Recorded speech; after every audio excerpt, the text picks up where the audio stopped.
Olá, turma do oitavo período em Engenharia Mecânica. Sejam bem-vindos à nossa primeira videoaula de Elementos de Máquinas 1.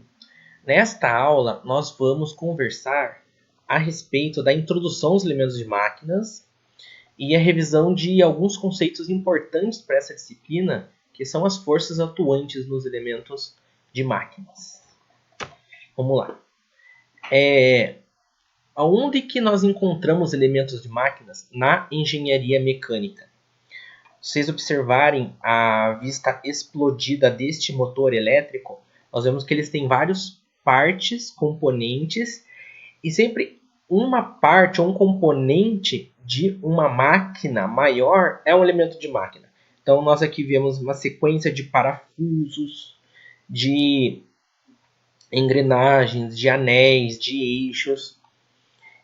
E cada um dessas partes é um elemento de máquina que todos associados montam um sistema maior que é um motor elétrico. E assim a gente pode ter vários exemplos. Vamos lá. Uma bomba hidráulica. Sabe que a bomba, o funcionamento dela na verdade é a associação de um motor elétrico e de uma bomba que é um gerador hidráulico. Entre esses dois equipamentos tem que ter um acoplamento, que é uma transmissão de eixos. Este acoplamento, está sendo mostrado nesses dois desenhos, que é os eixos, é um elemento de máquina para este sistema maior que é da bomba hidráulica. Aqui tem uma vista em corte longitudinal de uma bomba hidráulica. Essa aqui é uma bomba axial. Então aqui a gente tem um conjunto de palhetas, que é um componente, que é um elemento de máquinas. O eixo, que é outro elemento de máquinas. Os parafusos e rebites e soldas, tudo que monta o sistema maior da bomba, dessa aqui bomba centrífuga, é um elemento de máquinas. Então, destes exemplos que eu dei para vocês, um que é muito imediato a gente pensar são parafusos. Nós podemos pensar como parafusos como os elementos mecânicos também, de fixação e união de componentes maiores. Mas além dos parafusos funcionar só como união, eles podem ser também de transmissão de movimentos. Pensa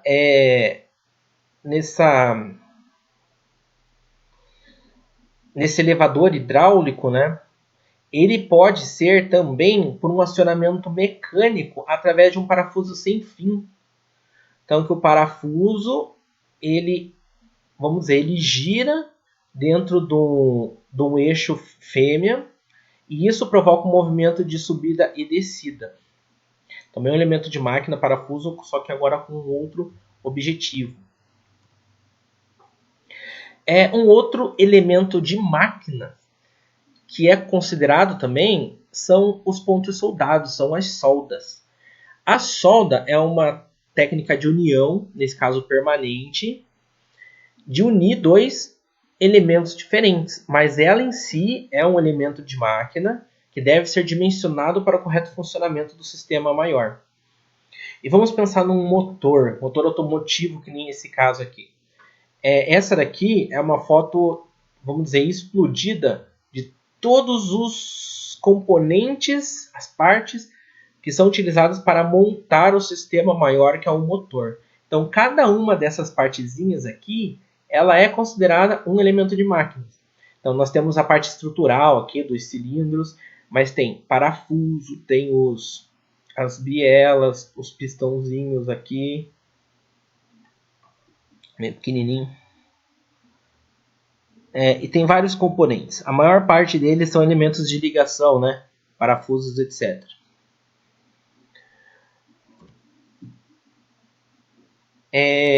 Agora, se a gente for pensar numa suspensão, aqui é um desenho esquemático de uma suspensão automotiva, a suspensão ela é dotada de elementos que nós chamamos de elementos elásticos, que são molas.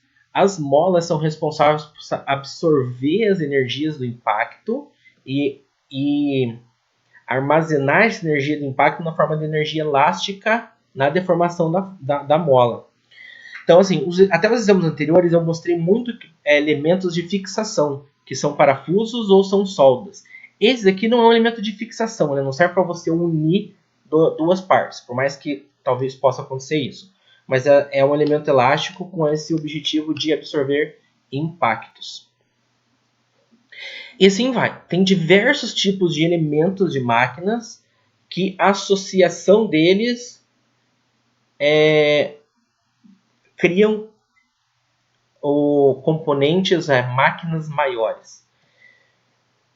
E é por isso. E assim vai.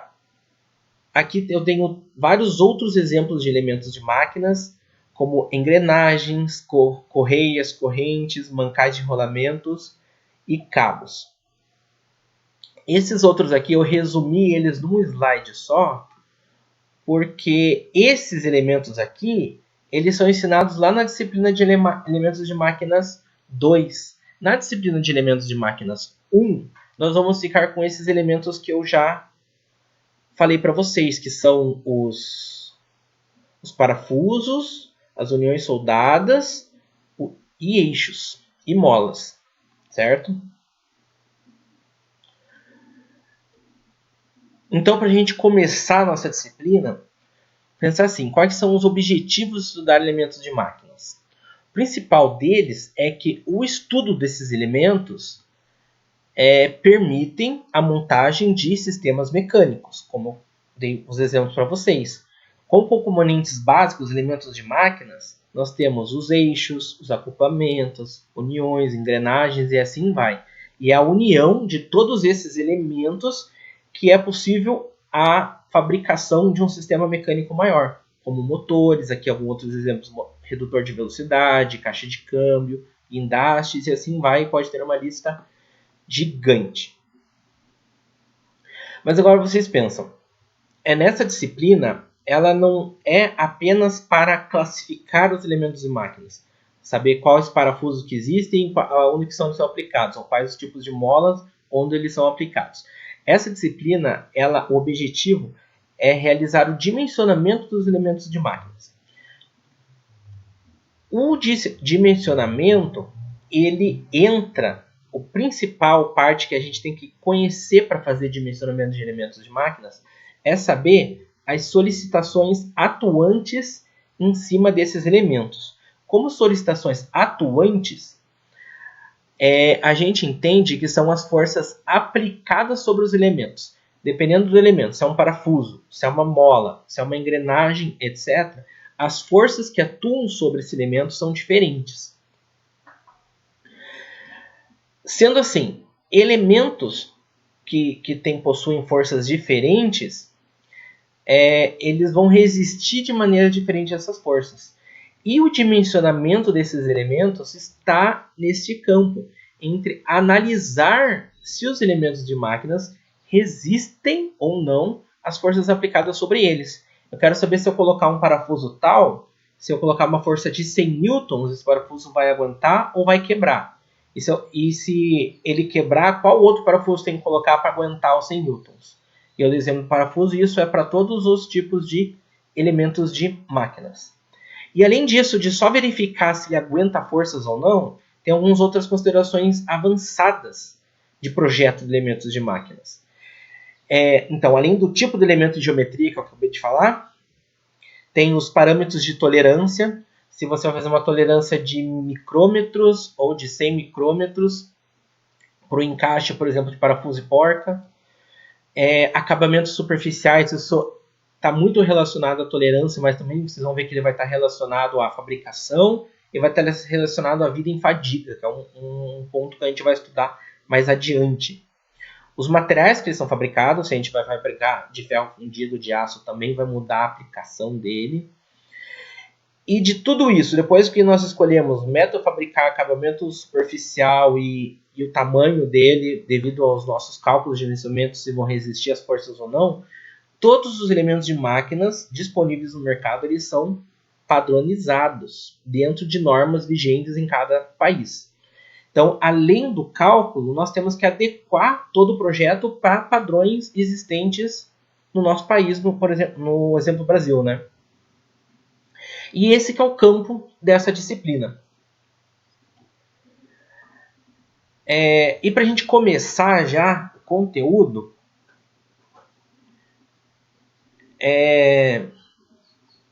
nós vamos fazer uma revisão de resistência dos materiais, de alguns tópicos de resistência dos materiais.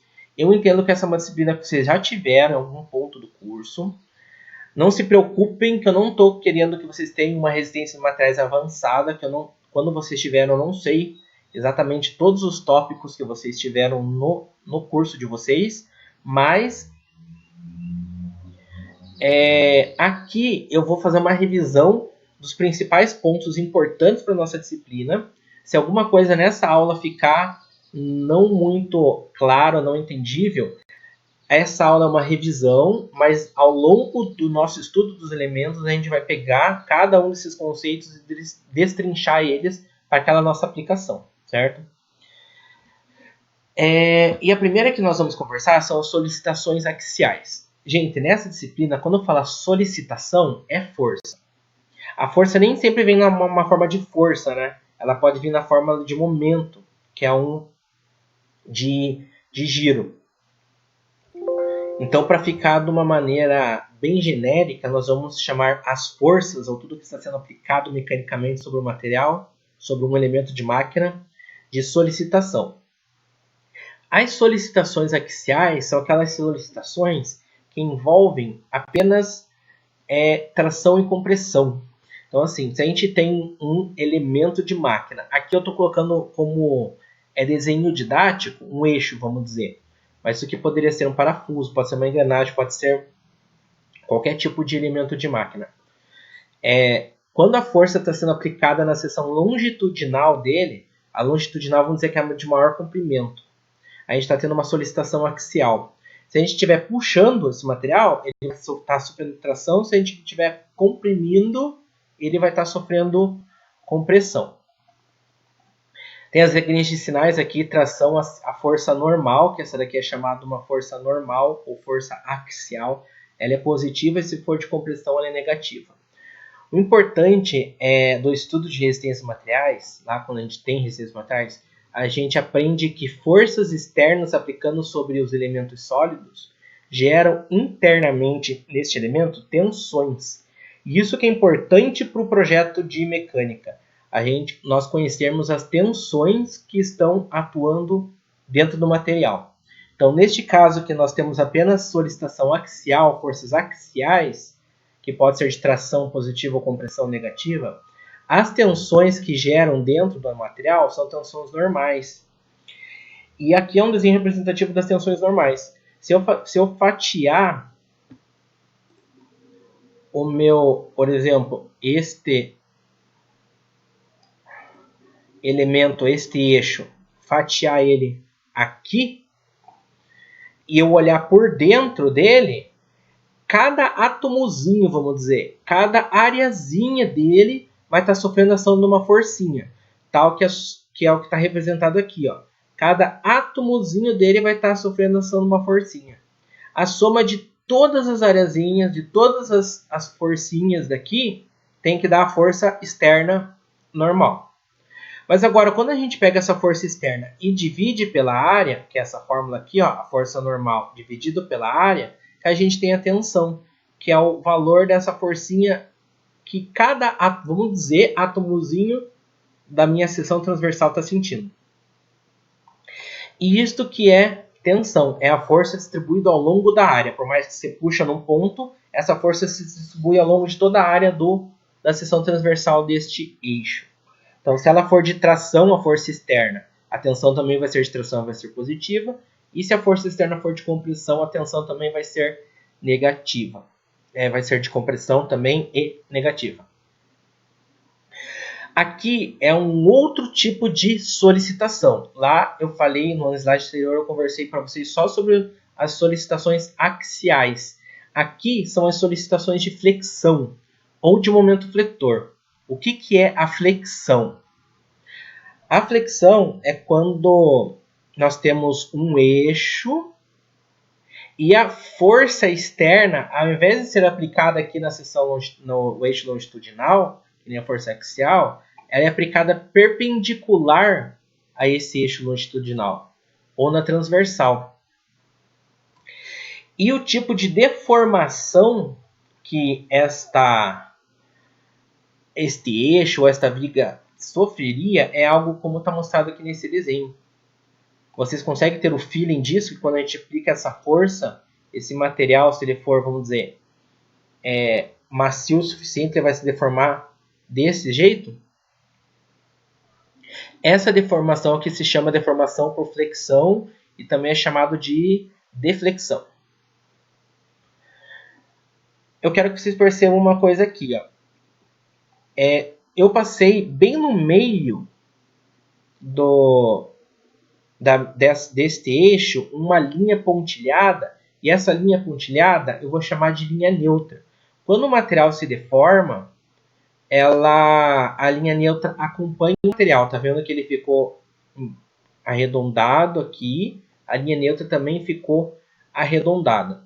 Ela vai ser importante para nós definirmos onde existem as tensões no material. Sempre uma força externa gera uma tensão interna. A gente viu lá que a força axial gerava tensão normal. Aqui na deflexão, o que ocorre é que a flexão ela envolve ao mesmo tempo tração e compressão. Então vai ter os dois tipos ao mesmo tempo. E por que tem os dois tipos ao mesmo tempo? Olha aqui para esse elemento deformado. Vocês concordam comigo que da linha neutra para baixo é como se ele se esticasse? E da linha neutra para cima é como se ele comprimisse? Então eu vou ter uma região que o material está sofrendo tração e uma região que esse elemento está sofrendo compressão. Quando a gente entorta desse jeito, acontece este fenômeno. E para acontecer isso, tem que também surgir tensões normais. Lembra lá no slide anterior eu falei que é a tensão normal que gera tração e compressão? Aqui vão surgir tensões normais também de tração e compressão. E aqui não está, vamos dizer, deformado que nem aqui, a título de didático para a gente conseguir enxergar. Mas assim, aqui é como se fosse uma seção, eu cortei uma fatia do meu material. Certo? Eu peguei essa fatia e coloquei aqui. Daí eu estou vendo o que acontece. Opa, desculpa, gente. Eu estou vendo o que acontece quando eu olho assim, ó, na seção transversal de dentro do meu material. Então, quando eu olho assim, eu vejo que tem a linha neutra, que é aquela linha que eu passei bem no meio do meu eixo antes dele deformar. A linha neutra ela é um divisor entre tração e compressão. Como embaixo está tração e em cima está compressão, na linha neutra não acontece nada. Ela fica sem se deformar, ela nem estica, nem comprime. Agora, da linha neutra para baixo, igual está aqui nesse meu desenho, ocorre tração. Então, as tensões têm que ser positivas. E tem mais um detalhe. Quando a gente deforma desse jeito, quanto mais longe do meio, mais ele se deforma. E a deformação vai diminuindo até chegar no meio que não tem deformação nenhuma, na linha neutra. E isso é devido à variação das tensões.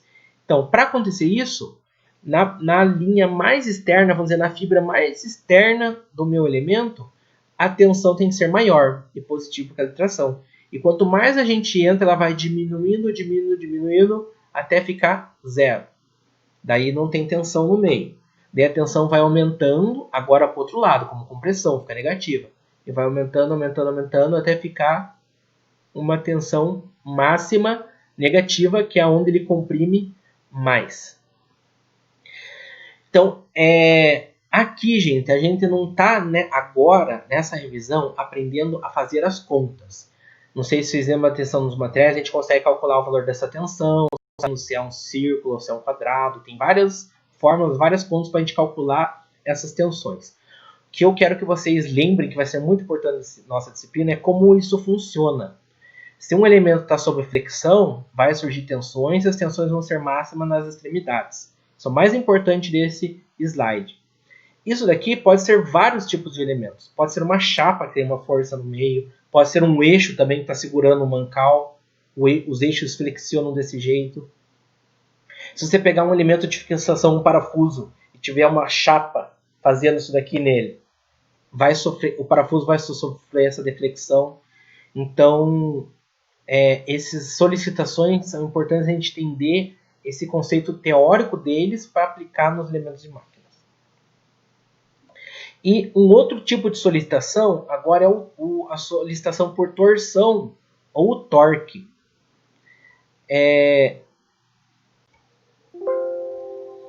Tinha um erro aqui, eu consertei. O torque é uma solicitação que envolve cisalhamento. O que é o torque? O que é o cisalhamento? O torque é quando a gente tem um eixo e a gente torce esse eixo. Vários elementos podem ter isso. Inclusive os eixos têm parafuso, pode ter, molas têm torque. Quando elas estão defletindo assim, na verdade acontece um torque nelas. Então vários tipos de elementos vão ter esse tipo de solicitação. Aqui está escrito flexão, eu já arrumo para torque também. Pronto. E se nós olharmos para a seção transversal, que nem essa daqui, ó, que tem o torque faz gerar internamente no material tensão de cisalhamento. O que é uma tensão de cisalhamento? É uma tensão que ela é tangente ao material. A tensão normal, que é o que a gente viu nos outros tipos de solicitações, é uma tensão que puxa o material. Ela é 90 graus com a seção transversal do material. Então ela ou puxa ou comprime. Então eu estou empurrando ou estou puxando. Isso é uma tensão normal, mas ela é 90 graus. A de cisalhamento é uma tensão que é tangente ao material. Ele torce o material se usando cisalhamento. É o que acontece aqui com o torque. Quando essa tensão desse jeito, ela faz o material torcer, não puxar, certo? E ela funciona assim, ó. Lá no meio eu vou ter uma linha neutra também que passa bem no centro do eixo. E quando eu vou me afastando, a tensão do cisalhamento vai aumentando até ser uma máxima na superfície externa. E vai diminuindo também se for entrando até ser zero no meio. Aqui eu fiz desses dois lados, aqui e aqui, mas pensem que todas as fibras têm esse tipo de tensão. Ó. Então, aqui, essa linha eu fiz essa tensão. Mas se eu fizer esta linha, aqui vai ter as mesmas tensões, até a máxima aqui na ponta. Agora, se eu fizer esta, ou se eu fizer esta, ou esta, cada uma dessas linhas vão ter uma tensão, e o 360 graus de todas as linhas todas as linhas dessa seção transversal do eixo vai ter essa distribuição de tensão. Então já sabe que se um eixo tiver sobre torque, a tensão máxima que ele vai estar sentindo é na superfície externa e ela é de cisalhamento.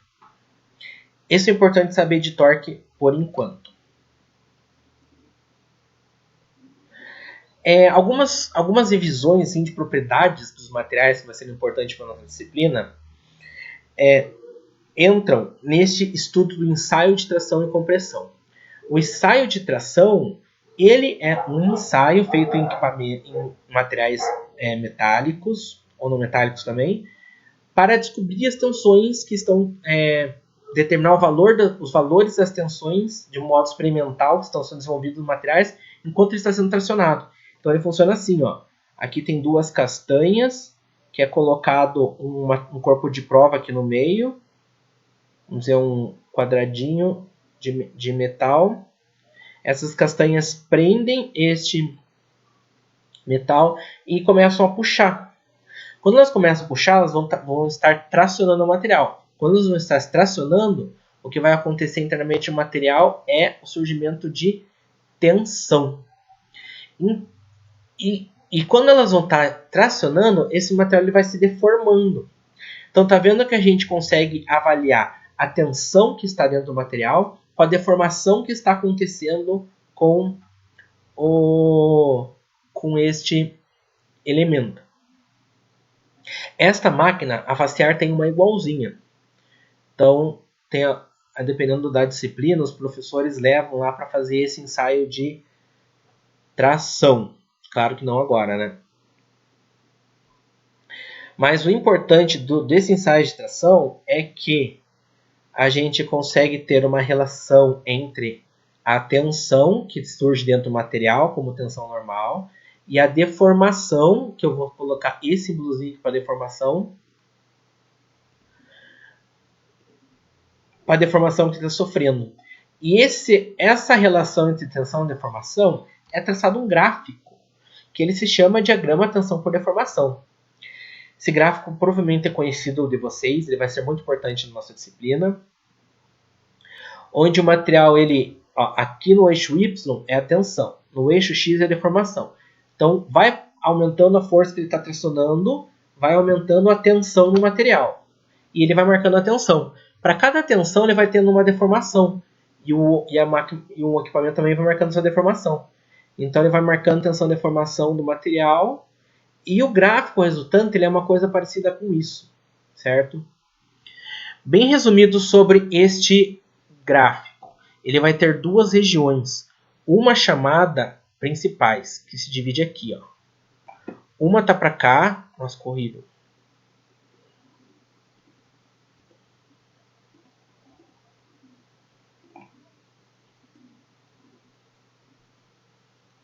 Uma está para a esquerda e ela é chamada de região elástica. Está aqui, ó. E uma está para a direita dessa linha que eu marquei e ela é chamada de região plástica. Região elástica tem algumas características. O que é uma deformação elástica? É aquela deformação que, quando você aplica no material, ele se deforma, quando você se soltar, ele volta para onde ele está. Para a forma original dele. Volta para a forma original. Isso que é uma deformação elástica. Aqui nós temos o limite de proporcionalidade. O que é esse limite de proporcionalidade? É que está vendo que ele é uma reta. Boa parte da região elástica ela é uma reta. A relação entre tensão e deformação. E ela é uma reta até o limite de proporcionalidade. Tem uma partezinha no finalzinho que ele começa a ficar curvo, mas ainda é elástico. Se você soltar, ele volta para a forma original. Então, até onde é reto o limite de proporcionalidade. Aonde está esse curvo, até o final do curvo, é chamado limite de elasticidade.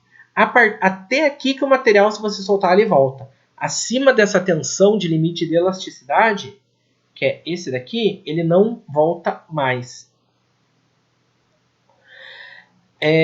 E tem a tensão de escoamento, ela é a tensão do limite de elasticidade.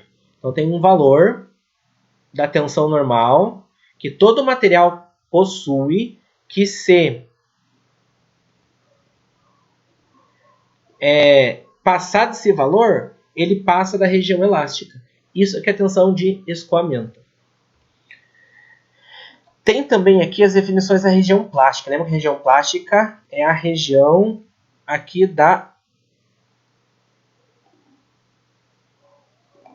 direita.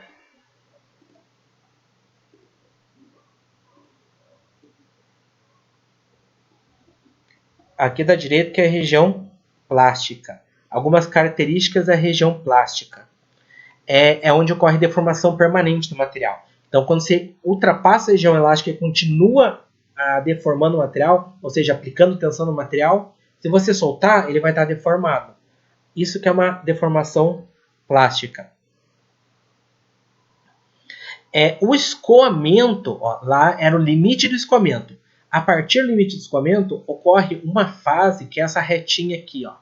Alguns materiais ela pode ficar retinha, alguns materiais ela pode ficar deformada desse modo, assim, ó. E alguns materiais essa região quase não existe. É tão perceptível que a gente nem desenha ela nos gráficos. É uma região que o material se deforma mesmo sem aumento da carga. Então, eu apliquei 20 newtons. O material, para continuar deformando, tem que ir sempre aumentando a força. Mas na região do escoamento, por mais que eu aumente a força, ele continua dando uma deformada. Isso ocorre devido a uns processos, vamos dizer, de microestruturais que acontecem dentro dele. Não é importante nessa nossa disciplina. Isso daí a gente vê lá em materiais, certo? Quando ele passa o escoamento, o aumento da tensão, o aumento da força, fazendo com que o material se deforme cada vez mais. Está vendo aqui no eixo X é a deformação. Quanto mais para cá ele está, mais deformado. Quanto mais para cima, maior é a força, maior é a tensão aplicada nele. Vai aumentando a força, aumentando a deformação, até o momento que é máximo, que é o limite de resistência. Certo? Já comento isso aqui. É o limite de resistência, que é a maior força que ele sente. Dessa região, desde o limite de elasticidade até o limite de resistência, o material ele sofre um endurecimento. Esse endurecimento é devido a encruamento. O importante de saber aqui, gente, é que se você ficar deformando o material plasticamente, esse material vai ficar mais duro, vai possuir maior resistência mecânica ali onde está acontecendo isso.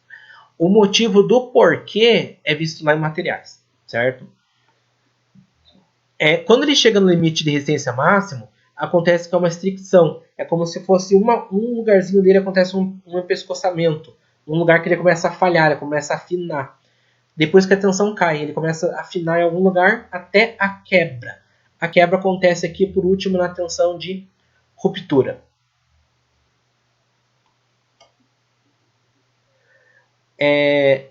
Agora, outros dois conceitos que eu quero mostrar para vocês são o que diferença entre materiais dúcteis e frágeis. Materiais dúcteis são materiais que sofrem grande deformação plásticas antes da ruptura. Se eu voltar neste gráfico, tá vendo que esse gráfico aqui o material sofreu um monte de deformação plástica, que é toda essa área aqui? Esse aqui é um gráfico de material dúctil, tá? Ele se deforma um monte plasticamente até a tensão da ruptura. Como exemplo desses materiais são os aços, as ligas de alumínio, de cobre e vários outros apresentam um comportamento dúctil. Então, um aço, eu consigo entortar um aço e ele não quebra. Por isso que vários equipamentos que a gente tem são fabricados com conformação de aço. Chapas, né? A chapa da lataria de um carro, ela é inteira conformada para ficar na forma do carro, mas aquilo lá é deformado, o chapa deformado, na região plástica, porque eu não quero que ele volte a ser uma chapa, né? Ele fica na forma do carro e não quebra. Continua com as propriedades mecânicas boas dele. Então, isso são materiais dúcteis. Agora, se tem os materiais dúcteis, tem os materiais frágeis também. Os materiais frágeis são materiais que, antes da falha, eles não conseguem sofrer deformação plástica. Eles podem até ter uma deformação elástica, que o nível de deformação elástica depende do tipo do material, mas eles quebram antes de sofrer deformação plástica. Essa não sofrer deformação plástica está associada a estes materiais eles propagarem trincas muito fácil dentro do material. Isso tem um nome científico para isso, que é o material de baixa tenacidade, que ele propaga trincas muito fáceis. E ele quebra muito rápido quando aplica forças. Esses tipos de materiais são, por exemplo, os materiais cerâmicos, um tijolo. Um tijolo, você consegue entortar ele? Não, se você aplicar força, ele quebra, certo? Mas ferros fundidos são assim também. Ferros fundidos é muito difícil entortar ele. A resistência dele é muito alta, você tem que aplicar uma força muito grande. Mas antes dele entortar, ele vai quebrar, certo? Aqui é só um comparativo entre os gráficos, os diagramas de tensão de deformação de materiais dúcteis e frágeis. Aqui no material dúctil, estão vendo que ele sofre bastante tensão de deformação plástica, então tem o limite de escoamento, que é onde ele deixa de ser elástico e começa a ser plástico, e ele sofre bastante deformação plástica até a ruptura. Aqui nos materiais frágeis, ele sofre deformação elástica, ele pode até sofrer um pouquinho de plástica, depende essa quantidade, ou se não existe, depende do material, mas ele já acontece a ruptura. Tenham esses gráficos em mente, que é importante pensar nisso também na seleção de elementos de máquinas. Um outro conceito é a lei de Hooke. A lei de Hooke, antes de vocês lerem tudo isso daqui, presta atenção aqui no gráfico. Está vendo que na região elástica ela é uma reta? Se é uma reta, a gente consegue fazer uma função de primeiro grau para essa reta. E a lei de Hooke nada mais é que a função de primeiro grau para essa reta da região elástica. Então aqui, ó, o y, que é a tensão, é igual ao x, que é a deformação, e ele tem uma constante de proporcionalidade. Essa constante diz que se essa linha está mais assim ou mais assim. Se ela está mais para cima, o E é maior. Se ela está mais para baixo, o E, que é esse valor aqui, o E, que é esse valor aqui, é menor. E então ele dá essa relação entre a tensão e a deformação. Materiais com E muito grande, você coloca muita força e ele quase não se deforma. Materiais com E muito pequeno, que esse E se chama módulo de elasticidade, qualquer força que você coloca ele já se deforma bastante, certo? Este mesmo gráfico, ele dá para fazer também o ensaio de cisalhamento, que é o de torção. Então, ao invés de fazer o ensaio de tração, que você puxa e você coloca uma força normal dentro do material, a gente faz o ensaio de torção, onde surge internamente ele tensão de cisalhamento. E o gráfico ele é muito parecido, ele vai ter uma região elástica linear e uma região plástica curva. Só que ao invés de ser a tensão normal no strip, você colocar a tensão de cisalhamento, e ao invés de ser a deformação normal, é colocar uma deformação de cisalhamento, que é aquela deformação que torce o material. E a lei de Hooke ela também tem uma lei associada para a tensão de cisalhamento, onde a tensão é igual ao módulo de elasticidade ao cisalhamento, daí vezes a deformação. Gente, esses valores aqui, ó, de módulo de elasticidade e de módulo de elasticidade de cisalhamento, eles são disponíveis em normas de engenharia e manuais de referência, certo? Esses valores são tabelados porque já foi feito ensaio com vários materiais de engenharia. Agora, gente, o importante é que nós vamos pegar todos esses conhecimentos e a gente vai começar a aplicar eles para elementos de máquinas.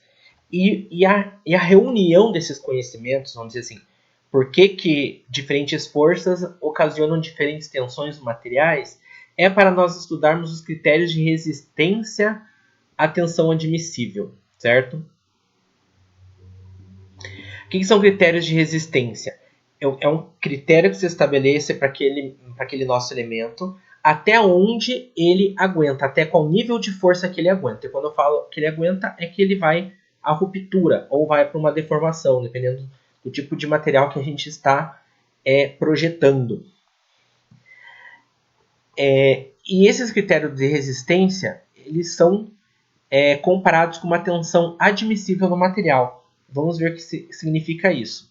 Então, dimensionar um elemento de máquina são várias etapas. Primeira delas, deve-se identificar o tipo de solicitação que aquele elemento está sofrendo. Se é axial, se é de flexão ou se é de torque. Identificando esse tipo de solicitação, tem que calcular a tensão atuante. Lembra que nessa aula eu só mostrei para vocês os tipos de tensão, mas eu não...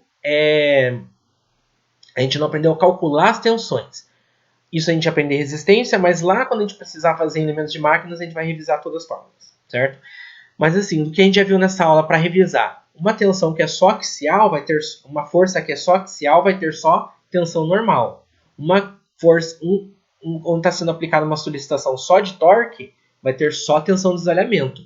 E onde tem flexão, que é onde uma viga se flexiona, vai ter um conjunto, na verdade, uma tensão de normal de cisalhamento. Eu não comentei que tensão de cisalhamento, mas acontece as duas. E a tensão de normal que tem aqui, ela pode ser de tração ou de compressão. Esses cálculos todos nós vamos fazer ao longo da nossa disciplina. Então, a gente pega o elemento, por exemplo, um parafuso. Eu tenho um parafuso segurando chapas, certo? Tem uma chapa aqui, uma chapa aqui. Vou fazer um desenho que acho que fica melhor. Gente, aqui eu faço o desenho com o mouse, então ele fica rabiscadinho, certo? Mas é só para a gente entender. Eu tenho duas chapas e eu vou parafusar elas. Ó, aqui é a cabeça do meu parafuso. Certo? E aqui é uma porca. Que tipo de solicitações você acha que esse parafuso está sofrendo? Ele pode estar sofrendo forças, o parafuso, não a chapa, certo? O que a chapa está fazendo? Para a chapa não... O parafuso ela segura esse movimento da chapa, né? a chapa não está tentando se movimentar para cá ou para cá, o parafuso ele tá aqui para não deixar a chapa ter esse movimento. Então, o que vai acontecer no parafuso são forças assim, ó. Concorda comigo? O que essas forças fazem no parafuso? Pensa que o parafuso aqui ele é vamos dizer, ele é uma viguinha, ele é uma coluna, um elemento reto, e tem forças na perpendicular dele. Ele vai sofrer flexão, então ele vai sofrer forças normais, ele vai sofrer forças de deslizamento também. A gente tem que saber calcular as forças normais que estão atuando nesse parafuso, para daí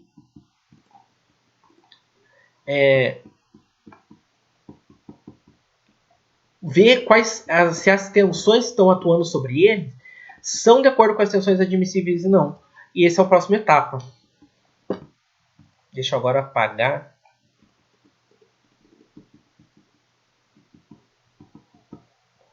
Para não ficar por cima. Calculadas as tensões que agem naquele elemento de máquina, nós devemos comparar essa tensão calculada com uma tensão admissível do material. Essa tensão calculada, aqui ele fala que é a tensão atuante, se a T de atuante. A tensão atuante do material, ele tem que ser no máximo igual à tensão admissível. Vamos dizer que um determinado elemento ele aguenta só até 60 megapascal. Um determinado material, né? Ele aguenta só até 60 megapascal. Quando você aplica forças, as tensões que atuam dentro dele não pode passar desses 60 megapascal. Pode no máximo ser igual. Mas no igual já dá medo ali porque ele está no limite, né? Acima disso o material pode ir à falha. Abaixo disso o material está num ambiente seguro. Aqui tanto para tensões normais quanto para tensões de cisalhamento. Que depende do que o material está sofrendo. Se ele está sofrendo só normais ou ele está sofrendo cisalhamento também. E sabe o que eu falei para vocês agora? Que se a tensão atuante fosse igual à admissível, dá medo porque está muito na tampa, tem que ser menor. Esse quanto menor, vamos dizer, que é essa segurança que a gente tem para não ficar muito no limite, ele é chamado de fator de segurança. Então, os fatores de segurança, elementos de máquinas, eles são aplicados para dar essa folga até a tensão de admissível máxima. Tensão admissível máxima, certo? E esse fator de segurança eles são diferentes para materiais dúcteis e frágeis. Só aí a gente pegando todo o conhecimento, eu falei até agora, envolvendo tudo numa coisa só. Materiais dúcteis, lembra que são aqueles materiais que se deformam bastante antes de quebrar? Geralmente quando você faz vamos dizer, um eixo, um parafuso, você não quer que o material se deforme. Quando você coloca a força, ele vai ter uma deformação elástica, mas isso é bom porque ele absorve os impactos dessa força, vamos dizer, mas ele tem que ser até onde o material não deforma. Se ele deformar, o material perde a função, por exemplo, um parafuso.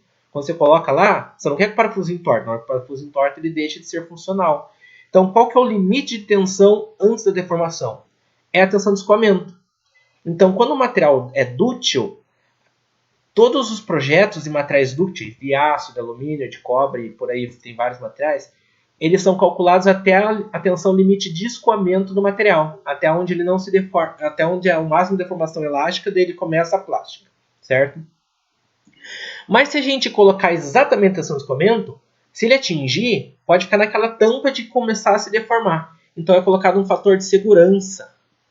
Colocado esse fator de segurança, é dado uma diminuída na tensão admissível, comparado com a tensão de escoamento, certo? Materiais frágeis, a diferença... Lembra que um material frágil, ele não deforma, ele quebra antes de começar a se deformar, por exemplo, o tijolo? Então a tensão máxima dele é a tensão de ruptura. Então eles são calculados até a tensão de ruptura. Um tijolo ele tem que aguentar força até a ruptura dele. A partir da ruptura dele, ele quebra, certo? E também é colocado um coeficiente de segurança para você não usar a tensão que está dentro do material exatamente de ruptura. Você fazer uma tensão um pouco menor para essa folga. Beleza? Esses fatores de segurança podem falar, se eu colocar 50% é muito, se eu colocar 1% é pouco. Tem algumas recomendações de projetistas, certo? E essas recomendações são mais ou menos assim. Ó. O fator de segurança de 1,5 a 2,5 é sob condições normais de utilização. É aquele valor menor.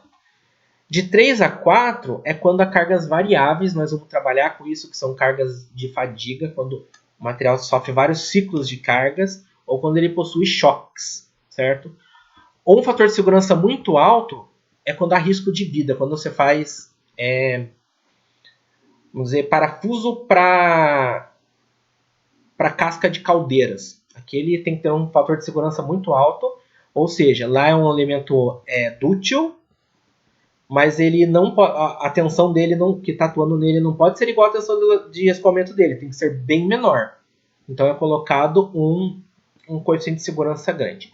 A gente vai ver o que esses coeficientes de segurança influenciam nos materiais. Mas é assim, ó, quanto maior o coeficiente de segurança, menor a tensão que o material pode sentir e maior vai ser o material, geralmente, certo?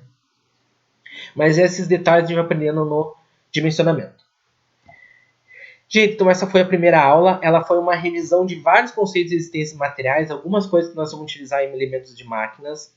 Ela é uma motivação para vocês lembrarem daquele conhecimento para a nossa disciplina, certo? Se não ficou tão claro nessa aula,